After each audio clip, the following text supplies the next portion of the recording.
नादिम सिंधु दरिया ते पंजाब के बैराजन वट विचोली बोर खां पोइ गुड्डू ऐं सखर बैराज वट नंढी बोर डिक्लेयर कई वई आहे। वधिक तफ़सील असां टेलीफोन लाइन ते मौजूद आहे मेहरान टीवी के रिपोर्टर इनायत भट्टी। जी इनायत, कहिड़ा तफ़सील आहिनि?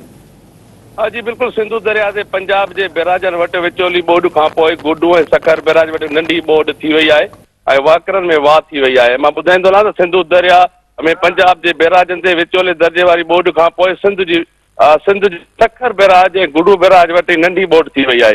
हिन वक़्तु गुड्डू बैराज वटि पाणीअ जो मथां वकिरो 3,44,306 क्यूसेक आहे, जॾहिं त हेठां जेको वकिरो आहे 3,05,855। सखर बैराज वटि पाणी जो मथां वकिरो 2,70,705 क्यूसेक आहे। हेठां जो वकिरो आहे उहो 2,16,905 क्यूसेक आहे।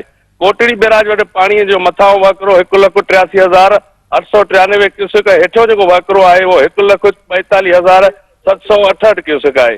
तोसां बैराज वटि पाणी जो मथां वकिरो 3,31,469 क्यूसेक आहे, जॾहिं त हेठां जेको वकिरो आहे 3,24,000 आहे। ऐं ईअं ई मां ॿुधाईंदो रहां त चश्मा बैराज वटि पाणीअ जो मथां वकिरो 3,95,145 क्यूसेक आहे। हेठियों जेको वकिरो आहे 3,78,692 क्यूसेक आहे। कालाबाग बैराज वटि पाणीअ जो मथां वकिरो 4,20,838 क्यूसेक आहे। हेठियों जेको वकिरो आहे 4,13,438 क्यूसेक आहे। जॾहिं त कालाबाग नदी में नौशहरा जे मक़ाम वटि पाणीअ जी सतह 44,500 क्यूसेक ते पहुतल आहे। तरबेला डैम में पाणीअ जी आमद आहे उहा 3,70,000 क्यूसेक ऐं जेको नेकाल आहे 3,62,001 क्यूसेक आहे। डैम में पाणीअ जो ज़ख़ीरो आहे उहो 15,330 फुट वञी बचियो आहे। जी इनायत, तव्हांजी महिरबानी।